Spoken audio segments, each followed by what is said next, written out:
हम बात करेंगे कि वास्तव में बिजली कितने तरीकों से पैदा की जा सकती है। तो आपको यह जानकर आश्चर्य होगा कि बिजली कम से कम नहीं तो 20 तरीकों से पैदा की जा सकती है और वास्तव में उन सारे तरीकों का आज की डेट में प्रयोग होता है।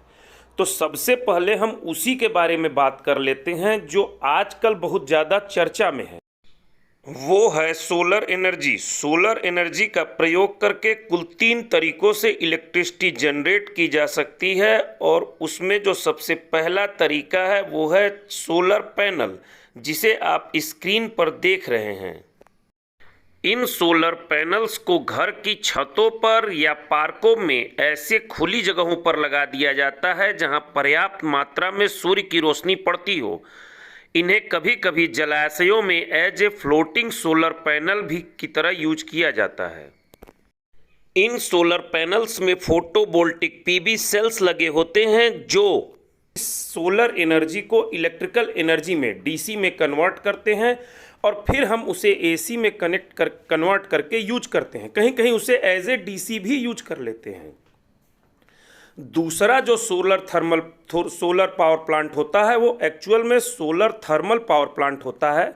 उसमें सोलर सेल नहीं लगे होते हैं। उसमें सन की एनर्जी को यूज करने के लिए बड़े बड़े शीशे और लेंस लगे होते हैं, जैसा कि आपको स्क्रीन पर दिख रहा है।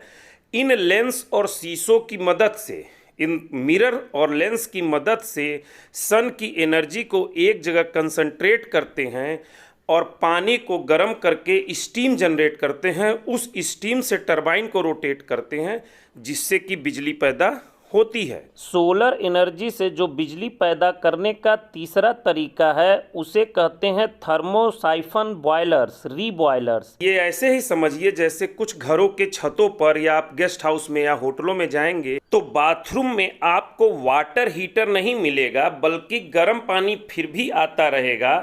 उसका कारण यह है कि उनकी छतों पर इसी टेक्नोलॉजी का प्रयोग करके वाटर हीटर लगाए जाते हैं जो सन की एनर्जी को यूज करके थर्मोसाइफन मेथड से पानी को गर्म कर देते हैं। इसी टेक्नोलॉजी का प्रयोग करके बिजली भी पैदा की जाती है जिसे सोलर थर्मोसाइफन पावर प्लांट कहते हैं। अब हम बात करेंगे हाइड्रो पावर प्लांट्स की। हाइड्रो पावर प्लांट्स मतलब जो पानी की एनर्जी यानी वाटर एनर्जी को यूज करके इलेक्ट्रिसिटी जनरेट करते हैं। इटसेल्फ में ये कुल 5 तरीके के हाइड्रो पावर प्लांट होते हैं जो वाटर एनर्जी को इलेक्ट्रिकल एनर्जी में कन्वर्ट कर सकते हैं।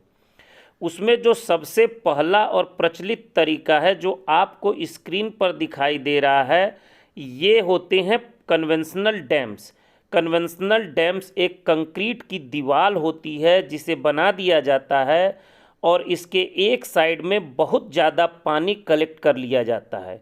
पानी की हाइट जितनी ज़्यादा होगी उसके बॉटम में उतना ज़्यादा प्रेशर क्रिएट होगा और उसके बॉटम में यहाँ पर जो ये दिख रहा है इस पोर्शन में बॉटम में एकदम टो पर टरबाइन लगा दी जाती है, हाइड्रो टरबाइन, जो वाटर के प्रेशर से रोटेट होती है और बिजली पैदा करती है।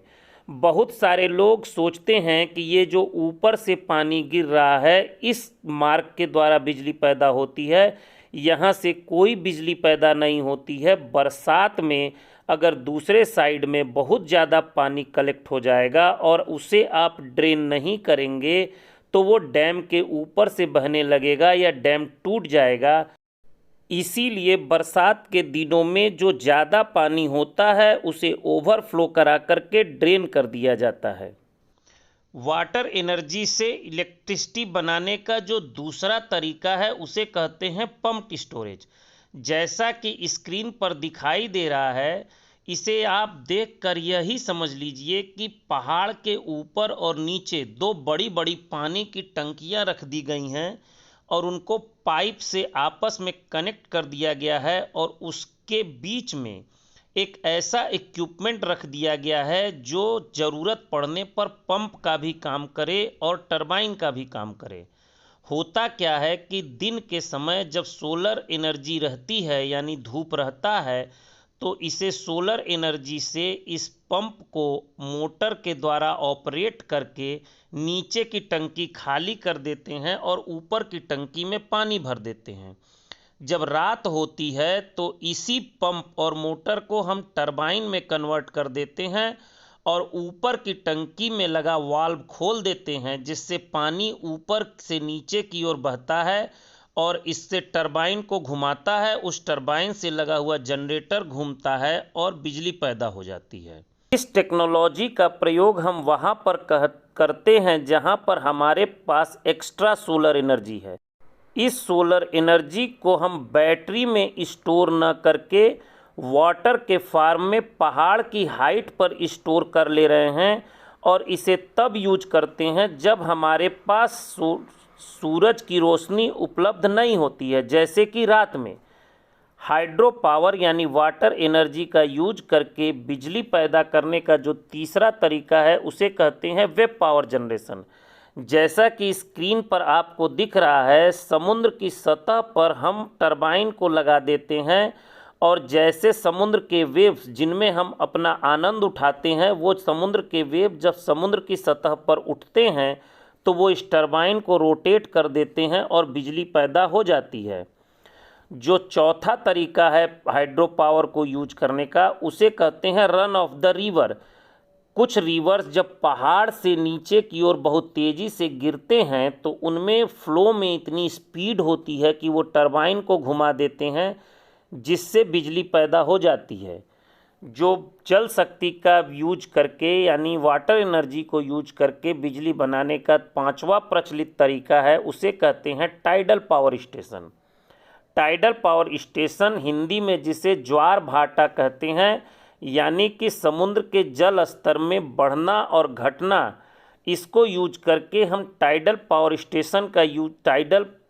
स्टेशन बनाते हैं जिसमें इलेक्ट्रिसिटी जनरेट होती है, जैसा कि आपको इस वक्त स्क्रीन पर दिखाई दे रहा है।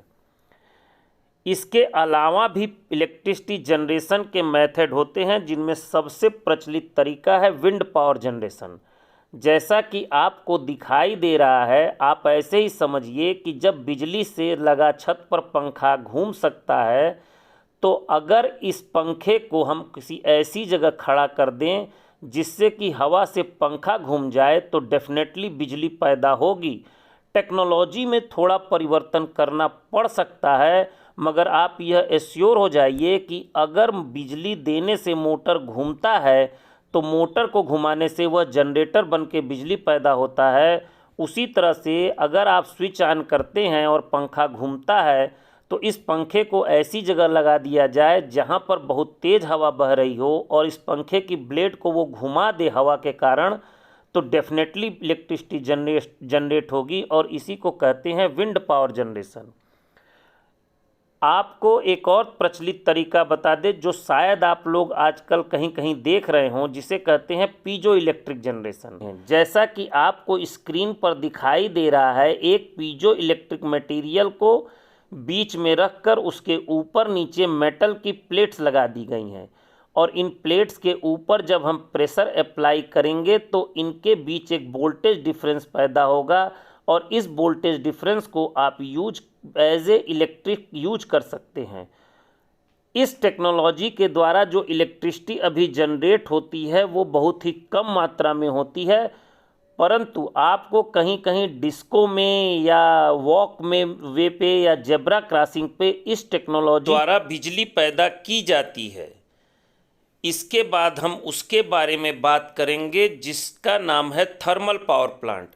विश्व में जो सबसे ज़्यादा इलेक्ट्रिसिटी जनरेट होती है और इलेक्ट्रिसिटी जनरेशन का 100% रिलायबिलिटी जिस पर डिपेंड करती है वो है thermal power plant. Thermal power plant एक सिंगल पावर प्लांट 1200 मेगावाट तक का हो सकता है। थर्मल पावर प्लांट इटसेल्फ में 10 से 12 तरीके के होते हैं। उसमें जो सबसे प्रचलित तरीका जो स्क्रीन पर आपको दिखाई दे रहा है, इसे कहते हैं coal based thermal power plant.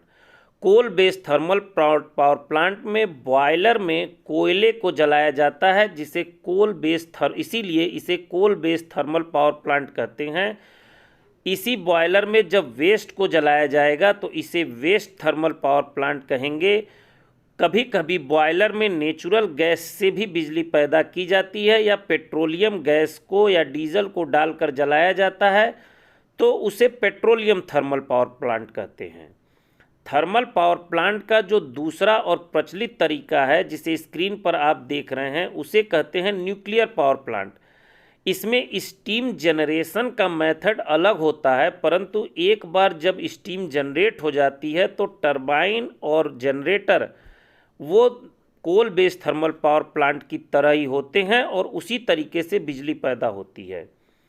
इसके बाद जो तीसरा तरीका होता है उसे कहते हैं जियोथर्मल पावर प्लांट। जैसा कि स्क्रीन पर आपको दिखाई दे रहा है, जियोथर्मल पावर प्लांट ज़मीन के अंदर की हीट एनर्जी को यूज करके स्टीम को जनरेट करते हैं जिससे कि बिजली पैदा होती है। थर्मल पावर प्लांट का एक और प्रचलित और व्यापक तरीका है जिसे कहते हैं gas turbine. Gas thermal power plant में गैस को टरबाइन में सीधे कंप्रेस कर दिया जाता है जिससे उसमें एक्सप्लोजन होता है और टरबाइन रोटेट हो जाती है और उससे कपल्ड जनरेटर भी रोटेट होता है जिससे इलेक्ट्रिसिटी जनरेट होती है। इस तरह की गैस टरबाइन उन जगहों पर ज़्यादातर प्रयोग होती हैं जहां पर गैस प्रचुर मात्रा में उपलब्ध है, जैसे कि गल्फ़ कंट्रीज़ में ज़्यादातर thermal power plant gas turbine से ऑपरेटेड होती हैं क्योंकि वहां गैस प्रचुर मात्रा में और सस्ते दर पे उपलब्ध होती है। ये सारे तरीके जो हमने आपको बताए, इन सारे तरीक़ों से इलेक्ट्रिसिटी जनरेट होती है और वर्तमान में उनका यूज हो रहा है।